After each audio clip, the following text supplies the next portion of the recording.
Bismillahirrahmanirrahim. La ilaha illallah wahdahu la syarikalah. Lahul mulku wa lahul hamdu yuhyi wa yumitu wa huwa ala kulli syai'in qadir. Subhanallah walhamdulillah wa la ilaha illallah wallahu akbar. La haula wa la quwwata illa billahil aliyyil adzim. Alhamdulillah, pada kesempatan saat ini kita bisa melanjutkan lagi bahasan-bahasan kita yang sebelumnya.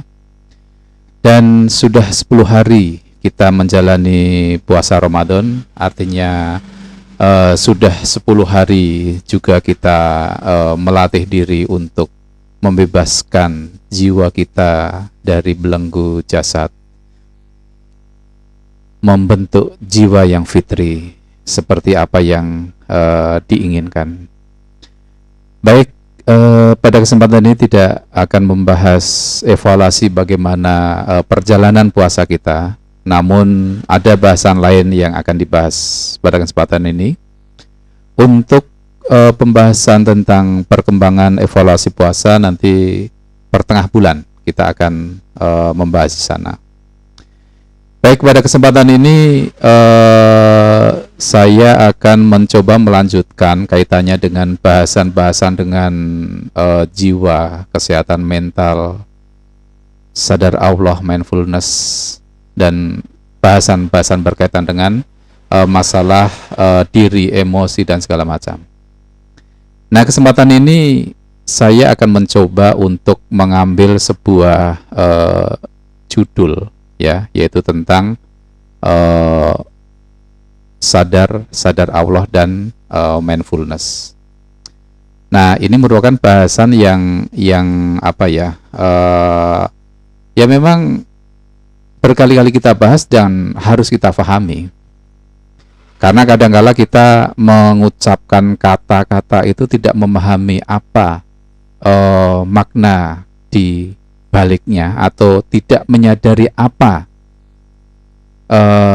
kata tersebut. Nah, sehingga sedikit demi sedikit kita akan mencoba untuk mengupas dari apa yang kita sering sebut sadar Allah dan mindfulness itu sendiri. Harapannya adalah bahwa dengan pemahaman yang saya punyai ini, saya mampu untuk menerapkan kesadaran sadar Allah dan mindfulness itu pada diri saya sendiri. Dan barangkali juga ini juga merupakan suatu bahan untuk rekan-rekan semua untuk memahami hal tersebut, menyadari kata-kata tersebut. Baik, satu kata yang barusan juga saya sebut yaitu sadar. Nah, namun sebetulnya apa yang dimaksud dengan sadar itu sendiri? Memang pada beberapa waktu kemarin kita sudah membahas ya kata sadar itu sendiri. Namun saya lebih ingin menukikkan satu pembahasan kata sadar itu sendiri. Sadar berdasarkan Kamus Besar Bahasa Indonesia, di sana diartikan sebagai istilah tahu atau mengerti. Tahu atau mengerti itu adalah sadar.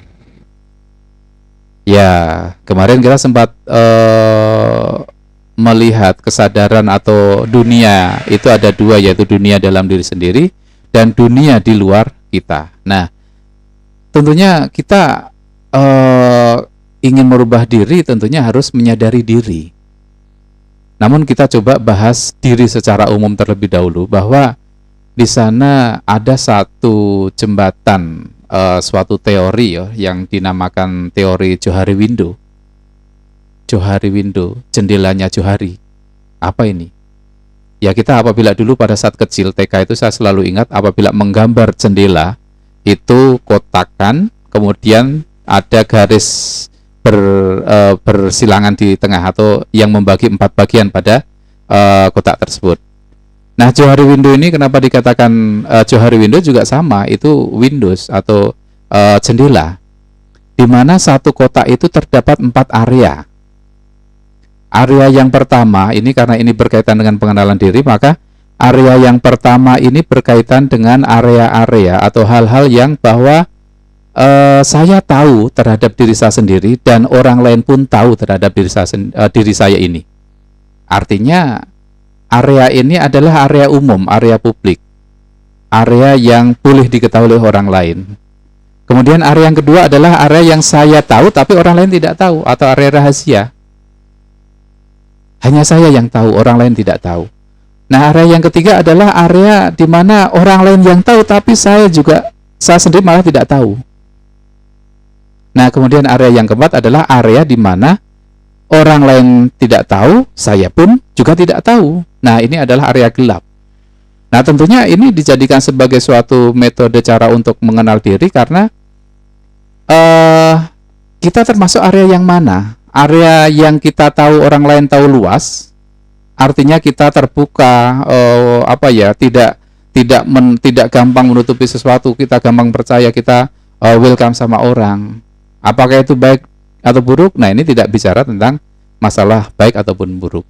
Nah, namun kita perlu mengenali diri di mana kita. Tentunya apabila penerapan itu tidak tepat, ya kurang baik. Apabila penerapan tepat, itu baik. Kemudian yang kedua, ada seorang diri yang dia itu banyak rahasia. Artinya sesuatu hal itu hanya dia yang tahu, yang lain itu tidak tahu. Kemudian yang ketiga, ternyata banyak hal yang saya itu tidak tahu terhadap diri saya sendiri. Ternyata orang lain yang tahu. Dan yang keempat tadi saya sebutkan bahwa area gelap, area misteri, saya tidak tahu apalagi orang lain. Nah, ini adalah diri tadi.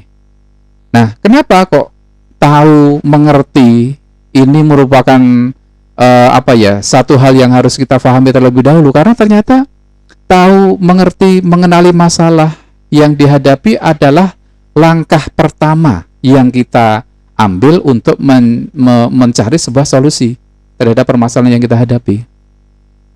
Nah, di sini saya mengambil satu contoh antara dua orang, ya, atau dua contoh.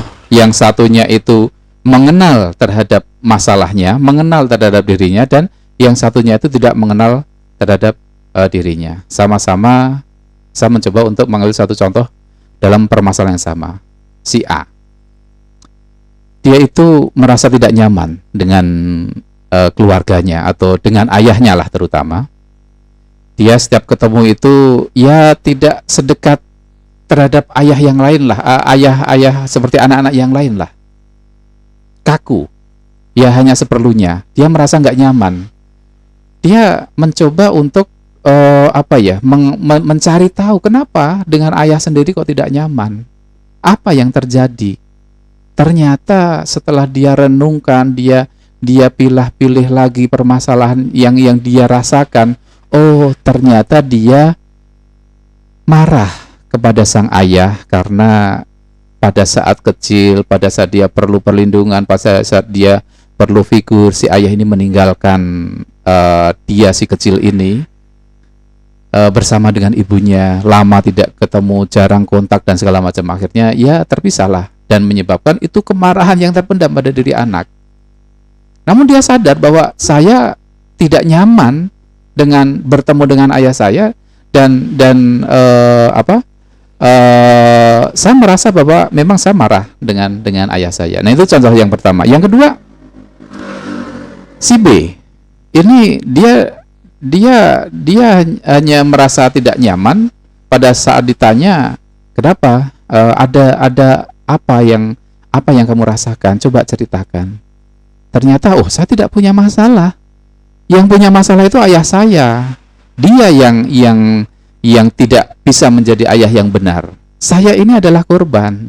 Nah, ini adalah dua contoh permasalahan yang sama antara si A dan si B ini, tapi dari sudut kesadaran yang berbeda. Yang satu menyadari dan yang satunya tidak menyadari bahwa dia itu mempunyai masalah, tidak sadar.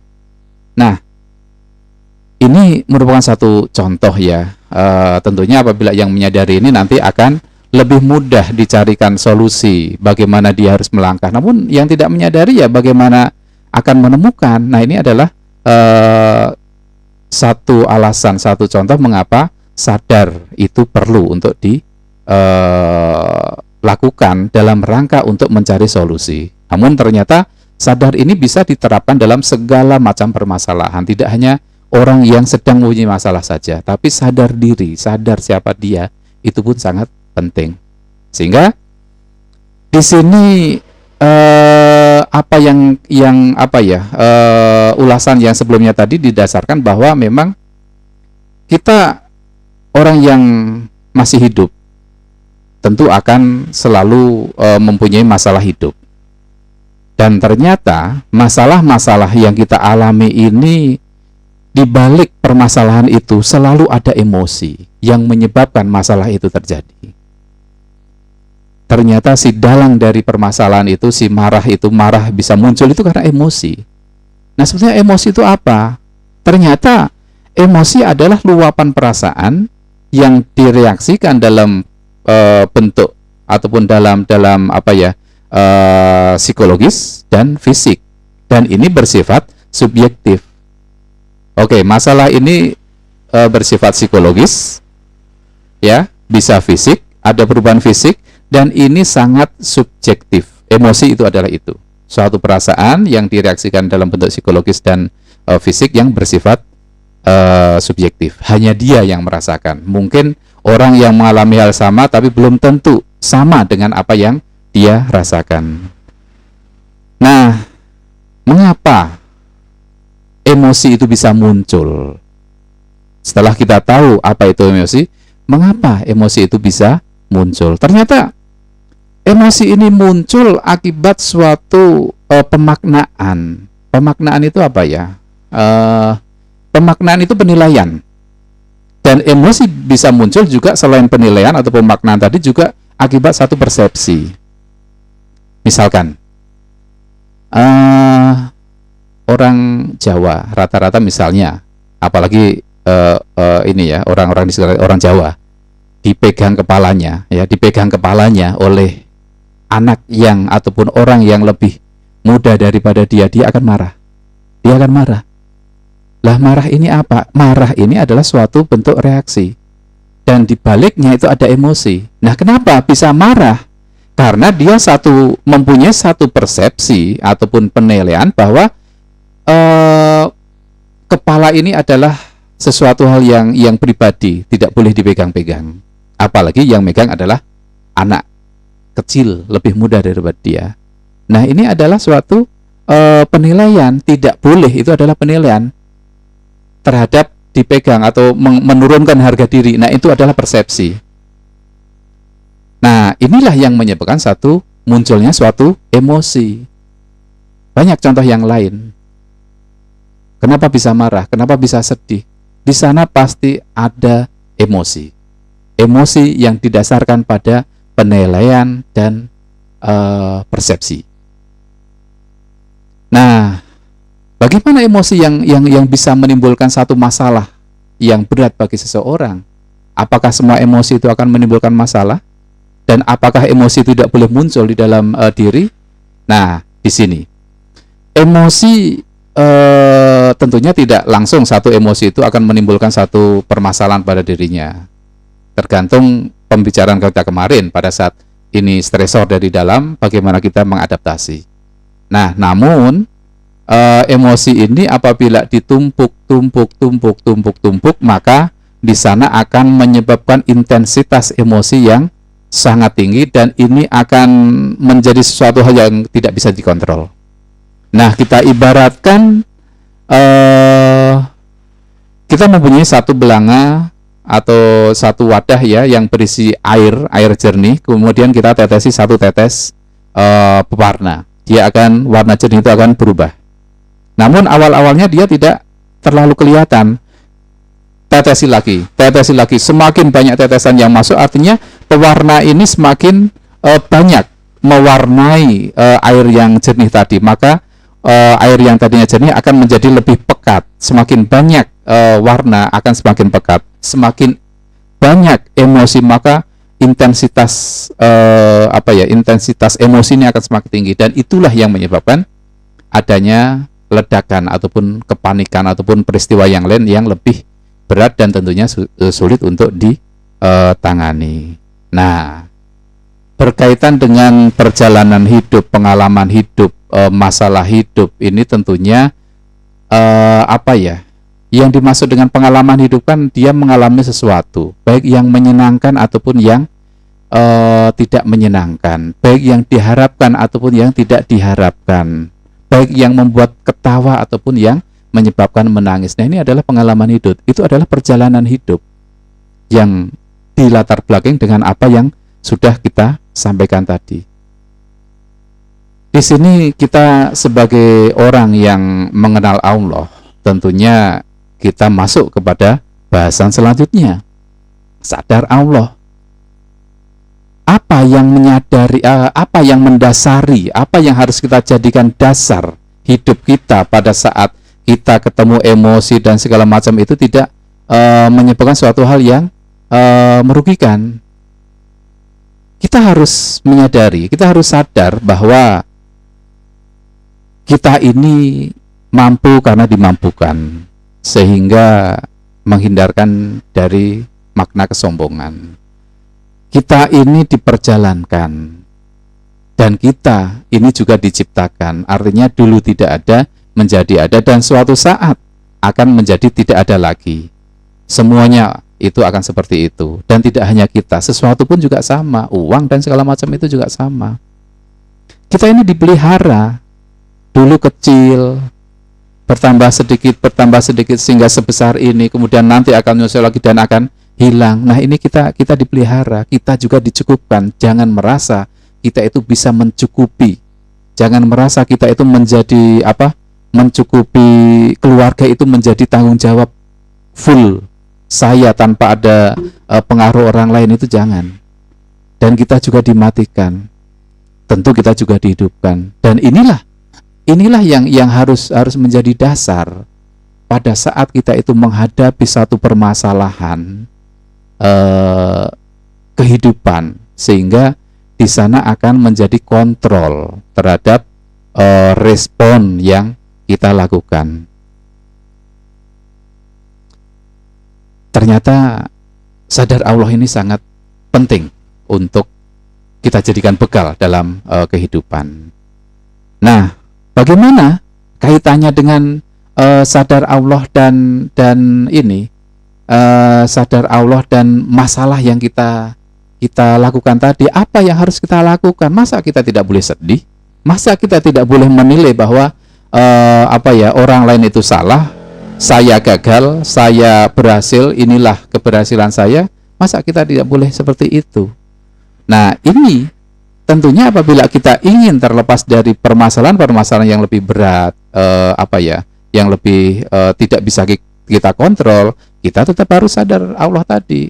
Karena ada satu konsep yang sudah cukup sangat terkenal, yaitu tentang mindfulness. Mindfulness ini bukan dari Islam saja, bukan dari salah satu golongan, salah satu agama saja, namun mindfulness ini digunakan pada semua golongan. Nah, sebetulnya apa itu mindfulness? Mindfulness adalah cara untuk membedakan antara kesadaran dengan aktivitas mental. Kenapa dibedakan antara kesadaran dan aktivitas mental? Nah, aktivitas mental itulah tadi yang kita sebutkan tadi. Persepsi, penilaian itu dilakukan oleh aktivitas mental yang menyebabkan sedih, marah dan segala macam. Dan kesadaran itu siapa? Kesadaran itu adalah aktivitas jiwa. Nah, ini harus dibedakan antar keduanya.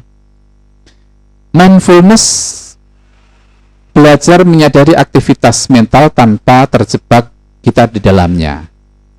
Karena kita mindfulness itu juga mempunyai suatu arti bahwa memerhatikan dengan niat, dengan sadar, kita menyadari apa yang terjadi saat ini dan tidak memberikan penilaian terhadap hal tersebut. Nah, pendapat itu disampaikan oleh Jack Confield dan John Kabat-Zinn. Nah, jadi apabila dari dua pernyataan tersebut, kita akan mencoba mencari kata kuncinya, bahwa di sana itu ada kata menyadari saat ini dan tidak menilai. Nah, apabila itu sudah kita mampu lakukan, setiap ada permasalahan kita menyadari, oh ini terjadi kegagalan. Kegagalan tidak lepas dari kehendak Allah. Kegagalan ini tidak buruk untuk saya, tapi ini adalah media pembelajaran saya, dan lain-lain. Kita menyadari saat ini, kita yang pikirkan saat ini, jangan terpengaruh oleh pikiran-pikiran masa lalu. Yang masa lalu ya sudah, jangan masuk pikiran. Dan apabila masuk pikiran pun jangan masuk mempengaruhi jiwa kita. Maka tadi di awal disebutkan bahwa kesadaran itu harus dibedakan, aktivitas kesadaran dengan aktivitas mental. Nah, itu 3 kunci yang kita tekankan pada mindfulness nih. Nah, sebagai penutup, saya ingin menyampaikan satu prinsip hidup, ya. Nggak tahu ini cocok untuk yang lain atau tidak, tapi minimal cocok untuk saya. Prinsip masak air, atau bolehlah dikatakan biar agak keren sedikit, teori masak air, teori teko masak air, atau teori teko untuk masak air, terserah namanya apa. Nah, di sini kita bayangkan, ya, pada saat masak air, agar tidak meledak si teko itu yang dipakai untuk masak air, maka harus ada lubang untuk melepaskan uap, sehingga saat air di dalam teko mendidih akan meningkatkan tekanan di dalam teko, dan apabila tekanan di dalam teko tidak dilepas, maka di sana akan meledak. Nah, ini juga sama pada manusia. Pada saat intensitas emosi itu terus meningkat sampai pada ambang tertentu, dia nggak mampu, dia harus lepaskan. Jangan dipikir sendiri, jangan dipegang sendiri, lepaskan. Lepaskan kepada siapa? Ya, yang memberikan amanah tersebut, yaitu Allah. Yang memberikan situasi tersebut, yaitu Allah. Lepaskan. Dan sejak awal kita sudah dasari dasari satu kesadaran bahwa Allah yang memberikan, Allah pun yang akan memberikan jalan keluar. Kita mencari solusi dengan didasarkan kesadaran kepada Allah, meminta petunjuk kepada Allah. Namun apabila sudah mencoba kesana kemari, tidak mampu untuk menangkap petunjuk dari Allah, ya, itu adalah ketidakmampuan sebagai seorang hamba. Serahkan kepada Allah, serahkan kepada Allah untuk menyelesaikan permasalahan tersebut. Hasbunallah wa ni'mal wakil. Makna wakil di sini adalah, ya, kita wakilkan untuk menyelesaikan permasalahan kita kepada Allah. Apa yang bisa kita lakukan? Kita, ya, itulah kita. Baik, terima kasih untuk dicukupkan hari ini, kesempatan ini. Pada kesempatan yang lain kita akan mencoba mengupas lebih jauh lagi tentang secara detail permasalahan hidup, ya. Marah, kenapa orang itu bisa marah, dan bagaimana konsep penerapan mindfulness sadar Allah itu untuk meriliskan marah. Kemudian sedih, proses terjadinya sedih pada diri saya, proses terjadinya tidak bisa tidur pada diri saya, proses terjadinya segala macam permasalahan. Kita akan coba, ataupun barangkali rekan-rekan semua ada yang mempunyai suatu usulan untuk satu bahasan tertentu, silakan tuliskan di kolom komentar. Terima kasih. Ada kurangnya memang semuanya ini kekurangan, tempatnya kurang itu adalah pada diri saya. Namun apabila di sana itu ada satu kebenaran, ya memang Allah lah, ini adalah ilmu Allah. Dan apabila saya menyampaikan ini karena memang saya dimampukan oleh Allah. Dan apabila ada yang kurang, ya ini adalah kehendak Allah untuk membuat saya belajar. Dengan ada masukan kritikan dari rekan-rekan adalah kehendak Allah juga untuk membuat saya belajar untuk lebih baik. Terima kasih. Assalamualaikum warahmatullahi wabarakatuh.